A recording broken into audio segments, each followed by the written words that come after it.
要来跟大家分享我近期购买的 Wix 周记画本。其实好几种设计款式的周记画本待在我的购物车里很久了，但一直都未被我下单购买。直到双11购物节时，发现 Shopee 的 Genie Collections 这家店提供了买满25令吉折扣13令吉的优惠券，就果断下单购买了2本。那因为疫情关系，外层的那些泡沫包装都被我消毒处理掉了，只留下了最里的这层。他家的包装真的很精美用心，有种仿佛收到了份礼物的感觉。我当时的购价是15令吉12仙2本，也就是30令吉24仙，使用25令吉折扣13令吉的优惠券后，2本就只需付17令吉24仙。如果还要再算入购后得到的700虾皮金币回扣，那么这2本 Wix 实际只花了10令吉24仙哦，只能说是划算中的精打细算了。打开包装之后呢，发现里边配有了卖家赠送的小礼物，3张 emoji 贴纸，感觉会蛮实用的耶，想要充分表达情绪的时候可以贴一贴。然后还有1张卡通贴纸。之后就是本期的主角 Note for 风间之声系列的皮面周记精装本。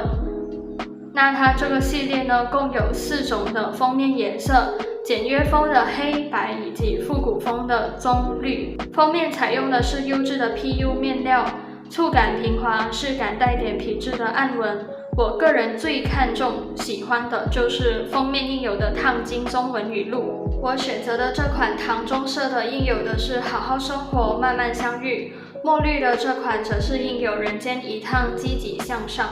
这系列的语录我都蛮喜欢的，充满诗意以及富有正能量。那它书腰封上显示了一些关于本子的尺寸大小啊、格式特点啊、页数、纸质出品商等的资料。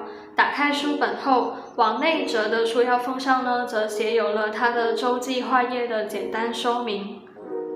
Wix 的最大优点就是它的168页格式多样的同时，又能做到轻巧便携。封面与内页之间留有间隔，可以保护内页防皱褶。无论是封皮还是内页都采用了圆角设计，快取不易划伤。一打开之后呢，是比较厚实的灰色纸卡，粘连着首页。首页上则印有品牌标签以及供使用者填写署名的位置。空白页之后就是 list， 附有淡灰色的小格子。我目前计划是在这里填写总年度的目标或愿望清单之类的。完成之后可以直接将小方格涂实，而且它印有虚线隔开5个空间码，刚好就可以去根据类别区分填写。然后就是2个跨页的半年计划。左手边这里的灰色区域可以填写上半年的重点目标和规划，之后是自填月份，然后1至31日的纵向列表。虽说是半年计划，但它1个跨页里其实分成了7个月份，所以2个跨页总共包含了14个月的列表，可以通过这里纵览全年的重点。那因为它填写空间不大，网上有一些人是把这里填写成习惯的打卡或者重点节日的记录，但我本身的话，目前可能更倾向于填写影片上传或发帖的记录。接下来是月计划，同样是自填式的，月份和日期都可以自填，虚线分隔了44格，所以是绝对足够填写任何时候的月历。下方多出的格子可以用来记录额外的笔记。右下角的空白处则可以写些语录啊，或者简单绘画装饰等。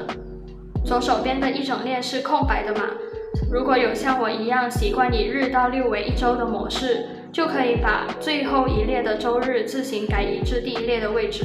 旁边多出的1列则可以用来填写本月的重点事项，月历的空间则可以填写任务安排，或者月底时做个回顾总结。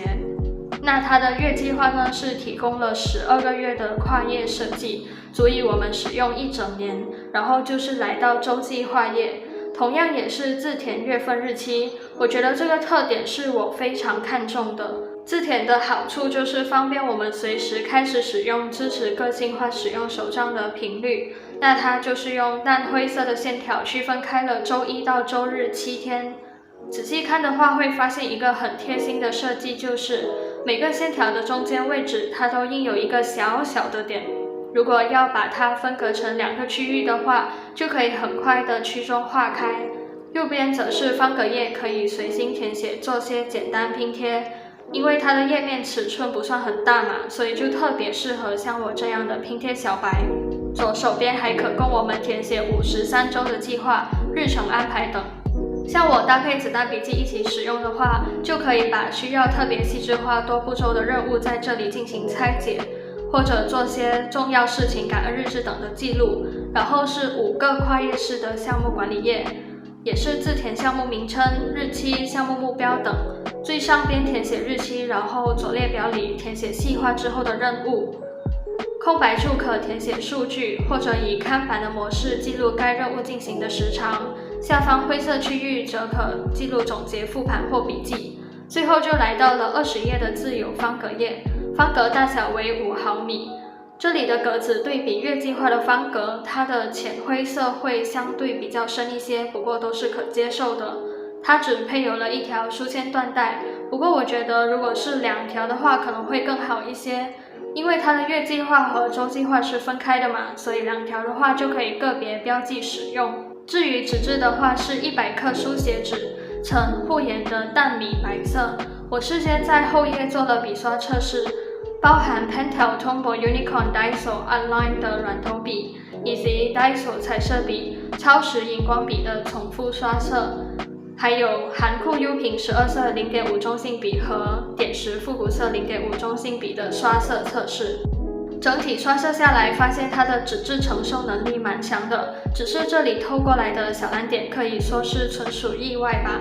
因为我刷色的时候有支墨蓝色的笔严重漏墨，导致透页了，所以正常情况下大部分笔类都是不淹不透，马克笔和圆点笔的话就可能才会出现透页，所以纸质方面还算是不错的哦。对我来说，唯一的缺点就是它的平弹能力不怎么好，不管是翻到哪一页都会这样弹起来。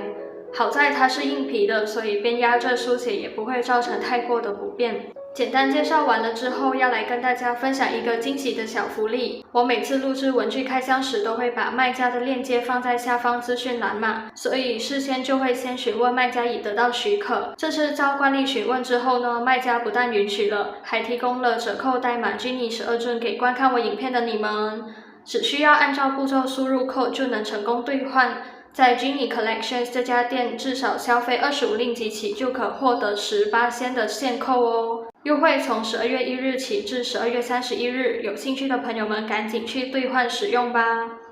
那今天的分享就先到这里啦，希望大家会喜欢。喜欢这支影片的朋友，不妨给我点个赞，别忘了订阅我的频道 Instagram 和小红书，以及打开旁边的小铃铛。也欢迎各位在底下留言告诉我你的看法与建议。同样欢迎各位提出你想看的设计主题或影片题材，希望我的影片对你们有所启发。感谢大家的观看，那我们下个影片再见喽，拜拜。